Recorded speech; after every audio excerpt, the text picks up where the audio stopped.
But Madden, as of this morning, put out their top 10. And I'm intrigued to hear your thoughts on this. Have you seen this yet? Of the top 10 quarterbacks? For Madden ratings. It just came out this morning.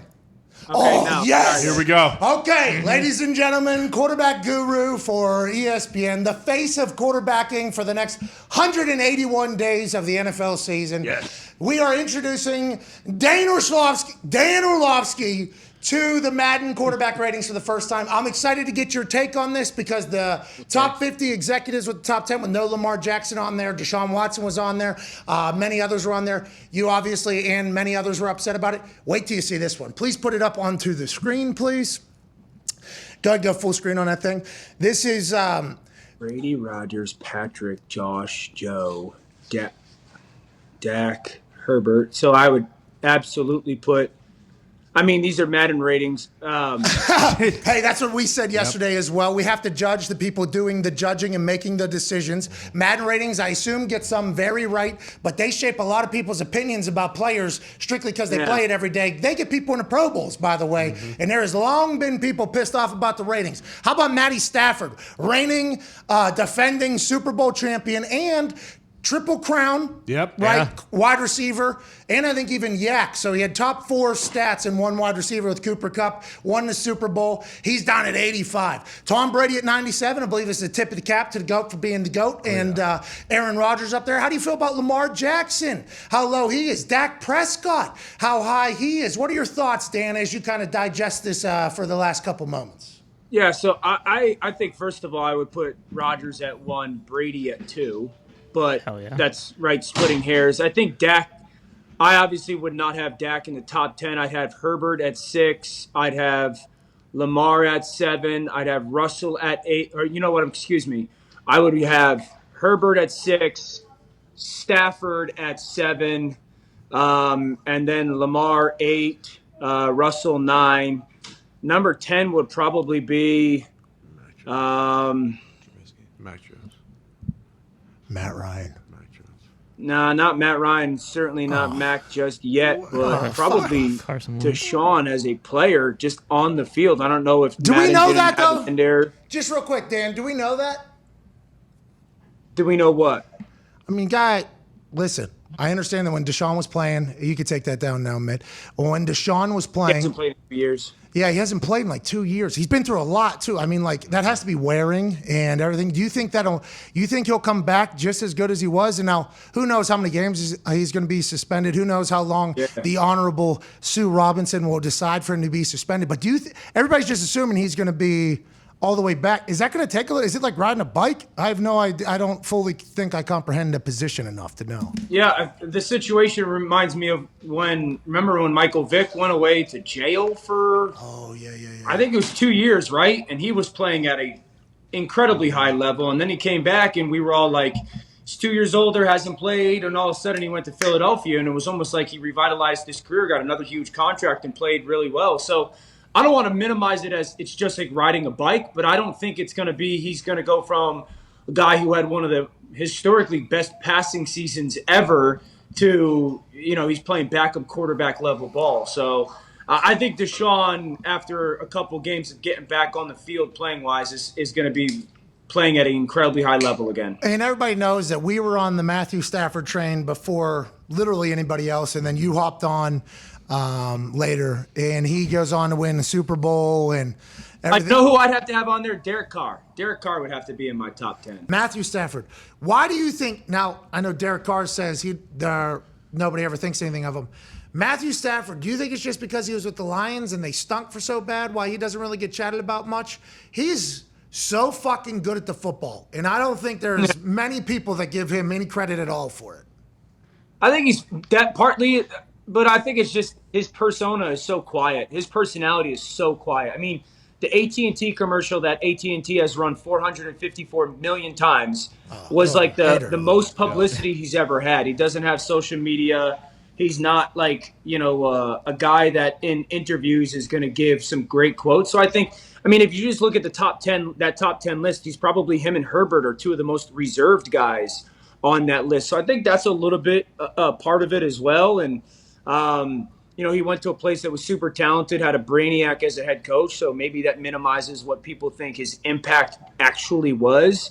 But I've said it for years now, and so have other people in the league. Like, just watch. If you've either played with or play against, talent-wise, he's as good as anybody that's coming to the NFL. Talent-wise, I know Aaron's widely thought of as the most talented thrower of the football, or one of the.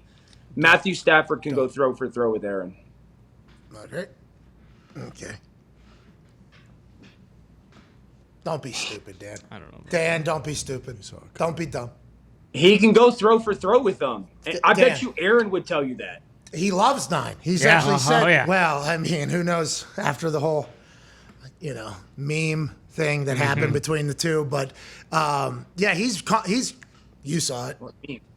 No, you saw it. Come on, Dan. You saw it? You know them. I have absolutely no idea what you're talking about. Really?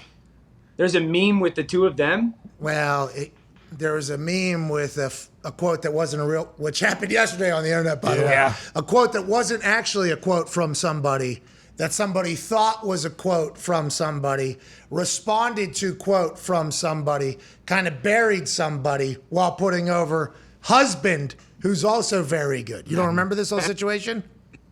I don't remember it, but I know you're talking about, You remember. Yeah, because, listen, I'm a fan of the Staffords as well. You and I both, I'm a fan of the Staffords. Kelly saw a quote that wasn't a real quote from Aaron. Aaron's probably in Costa Rica at some time when this quote came out from Aaron Rodgers about being the best quarterback in any division in the NFC North's history, basically. Like, not a real Aaron quote. Why would Aaron say that? Sure. She said, maybe in Chicago and Minnesota, not Detroit or whatever. And it caused like uproar on the internet, remember? Because it was like Stafford and Aaron Rodgers are beefing.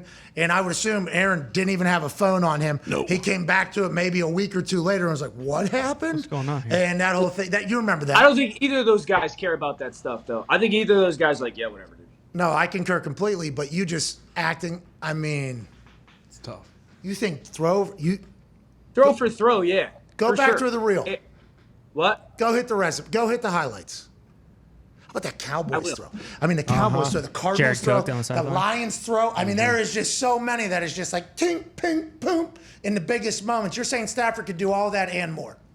Well, yeah, not and more. How about in the end zone? Remember in the end zone? Aaron's done it. 3 people Aaron's grabbed done it. it. Colts. Devontae right over top in the middle. I think it was 3rd and 11 or something like that. In the fourth quarter.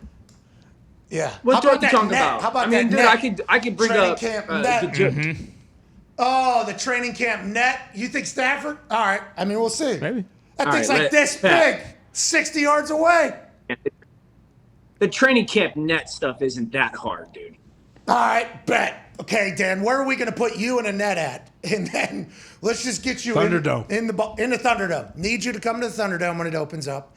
And we have the yardage. We'll put a field outside for you to go do it. You think, what are you talking about? It's not that hard. It's like it's this big, the fucking net. No, it's not. That net that he's thrown into is like 3 feet big. No, minimize it. Look at this guy. No. Oh, wow. Unbelievable. So when you watch the college kids from the 50-yard line hit the crossbar, is that like, oh my gosh, impressive? No, because they're throwing it probably as hard as they can. So it's just like setting up a trick shot in which you put a ball or a hole somewhere, and then you just throw it as hard as you can. How far does it go? Boom, it goes right there. Not that impressive. You don't have to have any touch. This is touch, accuracy, and bomb time. Yeah, I'm not like saying it's not a really good throw, but it's not like he's the only human being in the world, like on the planet Earth, making that throw, guy. No, I understand, but first time, every time, it seems like this guy. Oh, that's his Pit first Vipers. Oh, yeah, first rep, every time. Yes, Pit Vipers Yep. on all walking right, into training camp. Context, Hey, let me see that context, ball. Let me see that ball real quick. Let me spin this fucking thing around. Oh, okay. Phew. Bang right All in right, there. context for like first time, walk out and drill it. Yes, that is very. I'm talking. Well, you know I why? thought it was he's taken 20 reps and one of them went down. Hey, you know why, Dan? You know why? Why?